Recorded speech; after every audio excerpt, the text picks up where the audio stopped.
Бачуунангийн гэр бүл 3 үеэрээ амьтанд хижээжээ. Тэгвэл тэрээр Монголын төдийгүй Азийн хамгийн анхны амьтны хүрээлэнтэй ресторана 14 хоногийн өмнө инхүү нээсэн байна. Байгалийн модоор дотор орчноо өөрийн гараар тогтжуулж, ойд байгаа мэт амар тайван мэдрэмж төрүүлнэ. Монголын анхны амьтны хүрээлэнтэй ресторанд 6 төрлийн тод, 15 төрлийн загас, могой болон хамлаан гөрүүл бий. Эдгээр амьтдаа бүгдийг нь импортоор оруулж ирсэн бөгөөд өмнө нь гадны орны хүрээлэн байсан учраас амьтад аль хэдийн орчиндөө төдийгүй хүнд амархан тасжээ. Батжунан хүүхэд байхаасаа амьтанд хайртай учир амьтдыг хамгаалах зорилгоор мэргэжлээ сонгон суралцж байна. Тэрээр хөдөө аж ахуйн их сургуулийн биологийн агнуур зүйчийн 3 дугаар курс суралцдаг бөгөөд Монголд устж үгүй болж хомсдож байгаа амьтдыг хамгаалах зорилго тавьжээ.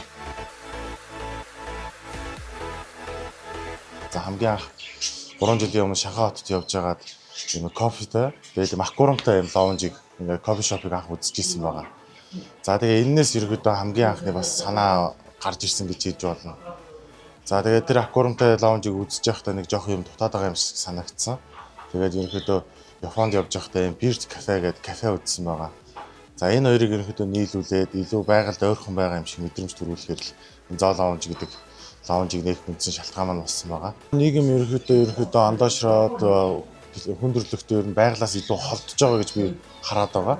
За одоо бидний залуучууд ч гэсэн ерөөдөө арай илүү электрон нэг тийм байглаас холдсон юм шиг санагдсан. Тэр үүднээс ерөөдөө манай лаунжд орж ирэх юм бол илүү байгальтайгаа ойрхон мэдрэмжийг төрүүлнэ. Манай лаунжд орж ирээд хоол идэх гарах юм бол байгальд илүү ойрхон байна.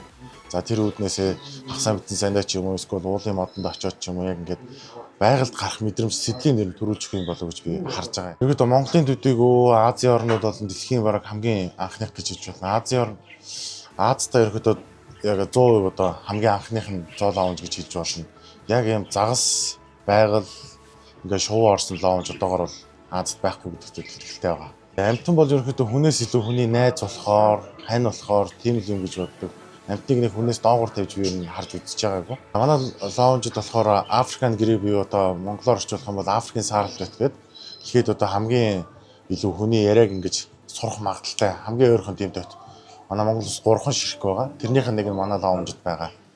Одоогоор яг нэгж эхлээд удаагүй байгаа. Нэг 14 хоног чинь орчиндөө тасаагүй байгаа учраас яг хүнтэй ингээ харилцан яриа бол хийхгүй байна. Тэгэл одоо яг нөгөө видео колоор уцс дуурж байгаа юм шиг дуураад тэгснийхаа авангуудаа байна уу гэдэг ч юм уу. Хаалга ингээд тогсож байгаа юм шиг дуургуудаа хинбэ ч юм уу. Тиймэрхүү яг нэг юм давтамжтай хүмүүсийн хоорондоо ярилцдаг юмыг л айгуу сайн ярьж гэж би хараад байгаа. Энэ болохоор Zoika гэдэг одоо 7 настай African Grey буюу сааралт бит. Хүний яриаг айгуу сайн ерөөдөө ингэж ярьж харилцан яриа үүсгдэг. Бид ч яг коронавигийн үед хамгийн анхны найзууд болсон. Одоо Орсын улбаны усаас импортоор орж ирсэн. Коронавигийн үед л яг ярдгийн ичидээр айгүй их үзүүлсэн.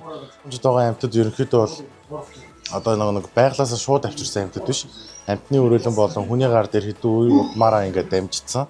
За энэ нь болохоор юу гэж байгаа вэ гэхээр одоо яг хүнийг яг өөрийнхөө анд нөхөр найзаа гэсэн юм сэтгэл зүйтэй ер нь байгаа гэсэн үг. Тэрс яг байгаль дээрээс ингээд авчирсан амьтан бол яг нөгөө хүний ойлголт байхгүй энэ хүн дайсан гэдэг үүднээс ханддаг учраас манай энд байгаа амьтад бол харьцангуй өөр. За манай энэ могоо болохоор бав буюу одоо юм авраг могооны яваг байгаа. За энэ болохоор насбинд гүйцэхээр 4 м урттай болдог. Одоогоор насбинд гүйцээг байгаа. За тэгээд өөрөө яг ингээд террариум амьд байгальд амьдарч байгаа учраас нөгөө гуйжил одоо нөгөө могоо нь ингээд ерөөдөө нас их тусам гуйждаг гэсэн үг. За манай энэ могоо болохоор одоо 7 хоног нэг шиг амьд хулганаар хооллоно. За өөрөө нөгөө хүүтэн цустай амьтан учраас заавал бүлээн цустай амьтаар хоолж иж яг нөгөө байгалийн хууль гэх юм уу яг тийм юм явагддаг. Энэ могоо ерөнхийдөө Төв Америк руу Австрал төвээр амьдардаг. За тэгээ модны могоо гэж хэлж байна. Яг одоо нөгөө насбинд гүйцэхээр газар руу буудаг. Бусд үедээ ингээ модон дээр амьдардаг. Тэгээ модон дээр ингээ модоо ороогоод хөдөлгөөнгөө байжгаад амьтнаа барьж иддэг. Өөргөө хоргон могоо учраас альва амьтныг барихдаа хазаад дараа нь ингээ ороогоод ингээ чангалж ерөнхийдөө барьж иддэг гэсэн үг. За одоо манай лаунжаар үйлчлүүлсэн амьтан дайртай могоон сонирхолтой хүүхд залуучууд байвал асуудалгүй хурж үзэж болно. Хаз хаюул байхгүй. Одоо манай байнгын бас ганц нэг үйлчлүүлэгчд байгаа.